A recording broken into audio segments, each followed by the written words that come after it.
I just want to do a quick video about,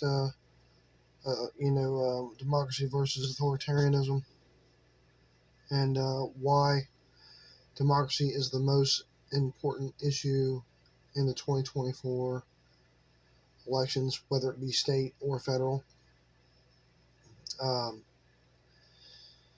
it comes down to a very fundamental fact. If you don't have representation, in other words, democracy, where you can vote for who you want, you can support who you want, how can any other issue that you care about ever be taken care of? It doesn't matter if your issue that you're most concerned about is abortion or climate change or racism, just any other or any subject that you actually care about. If politicians choose their voters and you cannot choose your representation, your voice will not be heard. And there's several places that you can look to see this is true. Obviously, there's a lot of Middle Eastern countries that are basically, monarchies, and their people are abused, and they don't really have any rights. And then you got countries like China, which puts out propaganda. Russia puts out propaganda. They control all the media.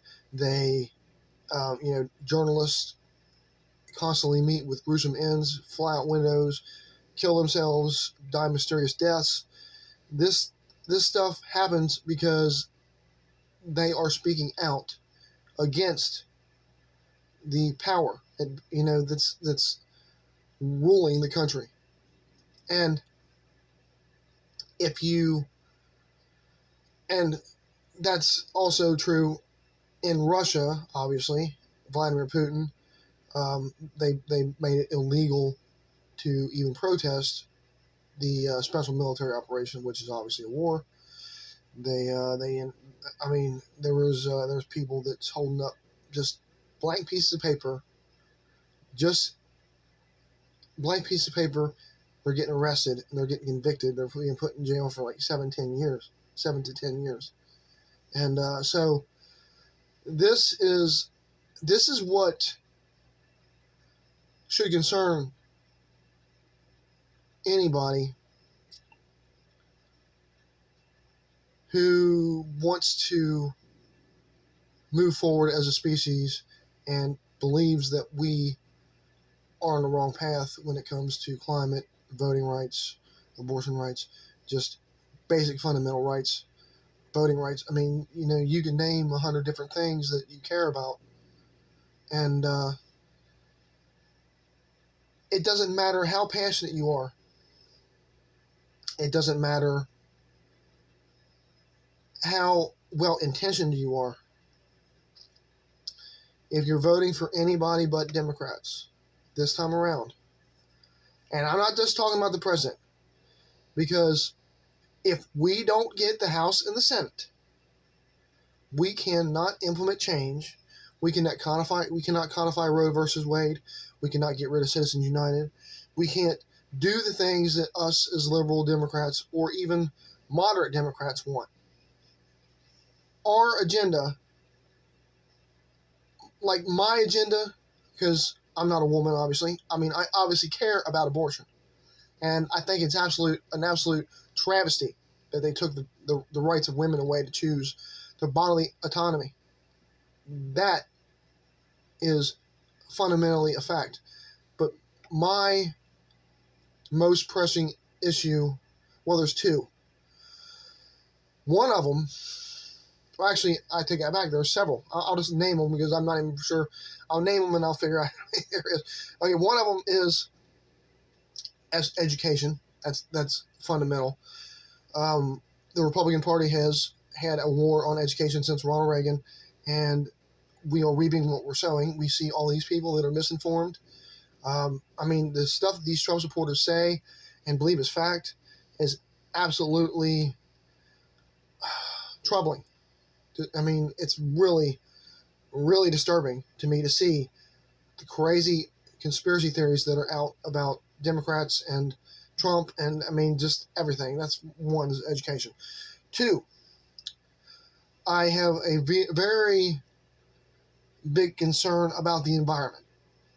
And that right there is my number one issue. My number one issue is obviously, because, first off, if we don't have a planet, that's actually livable, and are not pumping poison in our oceans and overfishing and just destruction of habitat, cutting down trees. Every time I see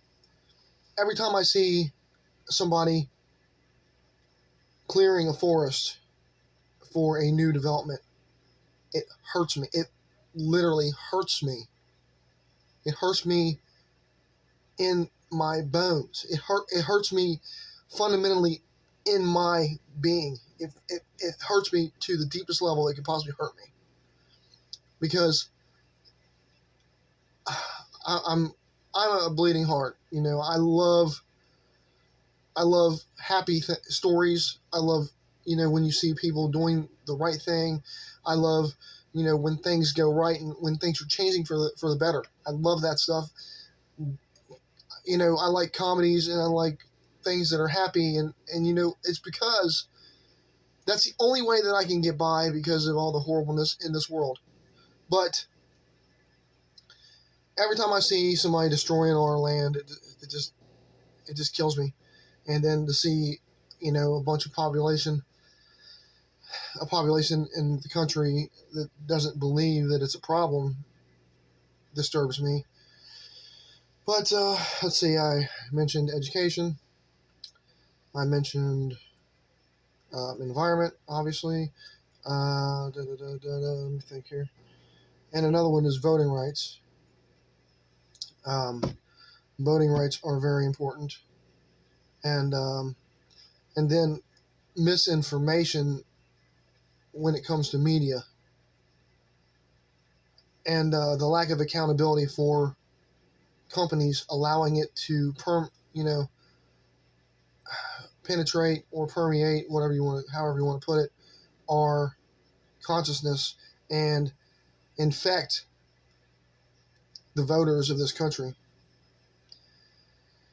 because it's misinforming tens of millions of young people and older people alike. The young people are passionate, which I commend, and their hearts are in the right place. But as I said in another video, they don't have a life experience and also they don't have the knowledge or the all the information, factual information, on what's actually going on.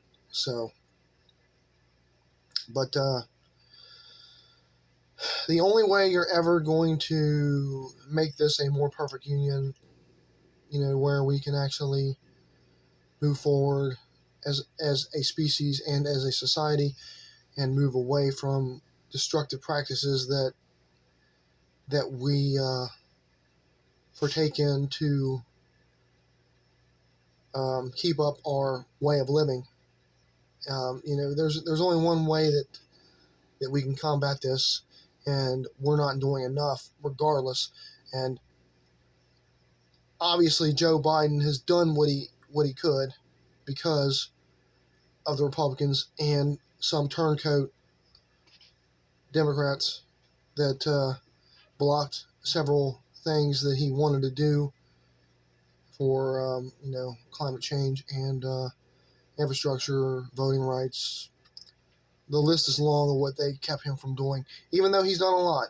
He has done a lot, but he would have went even further and done a lot more for us if we would have had, people in there that actually supported our agenda, and didn't take money from corporate interests like Kirsten Sinema and Joe Manchin.